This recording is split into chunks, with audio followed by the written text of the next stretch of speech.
कृष्ण जन्माष्टमी की कथा। द्वापर युग के अंत का समय था।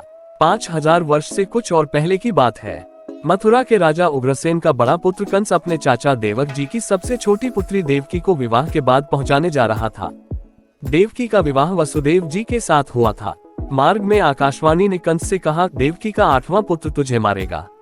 ये सुनते ही कंस तलवार लेकर देवकी को मारने के लिए तैयार हो गया, लेकिन वसुदेव जी ने उसे यह वचन दिया कि देवकी को जो भी संतान होगी उसे उत्पन्न होते ही वे कंस को दे दिया करेंगे। वसुदेव जी की बात का विश्वास करके कंस ने देवकी को छोड़ दिया और लौटकर अपने पिता उग्रसेन जी को उसने कैद कर लिया और स्वयं मथुरा का राजा बन बैठा। जब देवकी का पहला पुत्र हुआ तब उसे वसुदेव जी कंस के पास ले गए। कंस ने पहले तो उसे लौटा दिया, लेकिन पीछे नारद जी ने उसे समझाया कि देवकी का कोई पुत्र अंत या बीच से गिनने पर 8वां कहा जा सकता है। इससे कंस ने उस पुत्र को पत्थर पर पटक कर मार दिया। वसुदेव देवकी को उसने कारागार में डाल दिया। देवकी के जो भी पुत्र होता था उसे कंस मार दिया करता था। इस प्रकार 6 पुत्र उसने मार डाले। देवकी के 7वें गर्भ में अनंत भगवान शेष आए। कंस के भव से वसुदेव जी की शेष सभी रानियां मथुरा छोड़कर जहां तहां चली गई थी। उनमें से रोहिणी जी गोकुल में जाकर व्रजराज नंद जी के यहाँ रहती थी। भगवान की आज्ञा से योगमाया ने देवकी के 7वें गर्भ को खींचकर रोहिणी के पेट में स्थापित कर दिया। मथुरा में लोगों ने यही समझा कि देवकी का गर्भपात हो गया। देवकी के 8वें पुत्र के रूप में भगवान प्रकट होने वाले थे। कंस ने इस बार कारागार पर खूब कड़ा पहरा बैठा दिया था। भाद्रपद कृष्ण पक्ष को अष्टमी तिथि थी, बुधवार दिन था और रोहिणी नक्षत्र था। ठीक आधी रात को, जबकि पूर्व दिशा में चंद्रमा उदय होने जा रहा था, कंस के कारागार में वसुदेव देवकी के सामने भगवान प्रकट हो गए। शंख, चक्र, गदा, पद्म लिए चतुर्भुज रूप से मुकुट, कुंडल आदि आभूषण पहने भगवान प्रकट हुए थे। भगवान के तेज से कारागार की अंधेरी कोठरी में प्रकाश छा गया। वसुदेव देवकी ने हाथ जोड़कर भगवान की स्तुति की। माता देवकी ने प्रार्थना करते हुए भगवान से कहा कि आप बालक बन जाए। इसलिए भगवान ने साधारण मनुष्य के नवजात शिशु का सा रूप धारण कर लिया। वसुदेव जी को भगवान ने आज्ञा दे दी थी कि मुझे गोकुल में नंद जी के घर पहुंचा दो और वहां यशोदा जी को, जो आज ही कन्या हुई है, वह मेरी योगमाया है, उसे यहाँ ले आओ।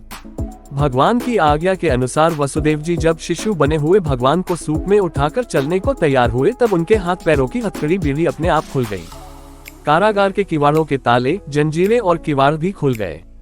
पहरेदार राक्षसों को योगमाया ने घोर निद्रा में सुला दिया। बादल छाए थे, वेग से वर्षा हो रही थी और बिजली चमक रही थी। शेष जी अपने फनों को फैलाकर भगवान पर फनों का छाता लगाए वसुदेव जी के पीछे पीछे चल रहे थे।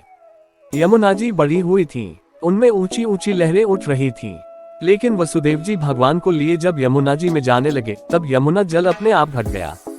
वसुदेव जी को यमुना जी ने मार्ग दे दिया। गोकुल में भी योगमाया के प्रभाव से सब लोग सो रहे थे। श्री यशोदा जी को कन्या हुई थी, लेकिन कन्या होते ही वे भी सो गई थी। उन्हें पता ही नहीं था कि मेरी संतान पुत्र है या पुत्री। वसुदेव जी गोकुल पहुंचे। वे सीधे नंदन वन पहुंच गए। वहां भीतर जाकर उन्होंने भगवान श्री कृष्ण को यशोदा जी के पलंग पर उनके पास सुला दिया और यशोदा जी की कन्या उठाकर वे चुपचाप लौट पड़े। वसुदेव जी कन्या को लेकर मथुरा कारागार में पहुंचे। पहुंचते ही कारागार का फाटक बंद हो गया। हथकड़ी बीड़ी हाथ पैरों में पड़ गई। पहरेदार जाग गए और वह कन्या रोने लगी। समाचार पाकर कंस दौड़ा आया। उसने उस कन्या को देवकी से छीनकर पत्थर पर पटकना चाहा, किंतु उसके हाथ से छूटकर कन्या आकाश में चली गई और अष्टभुजा देवी का रूप धारण करके कंस से यह कहकर अदृश्य हो गई कि तुझे मारने वाला कहीं जन्म ले चुका है। हमारे चैनल का उद्देश्य आप तक हिंदू धर्म की कथाएं, कहानियां, व्रत कथाएं और गीता, रामायण, वेद, पुराण, महाभारत आदि के प्रमुख प्रसंगों की जानकारी आप तक पहुंचाना है। हम सत्य सनातन हिंदू धर्म का प्रचार प्रसार कर रहे हैं। आपसे निवेदन है कि वीडियो को लाइक करें, शेयर करें, सब्सक्राइब करें, बेल बटन पर क्लिक करके ऑल बटन पर क्लिक करें, ताकि हमारी हर नई वीडियो की जानकारी नोटिफिकेशन के जरिए आप तक पहुंचे। जय श्री राम।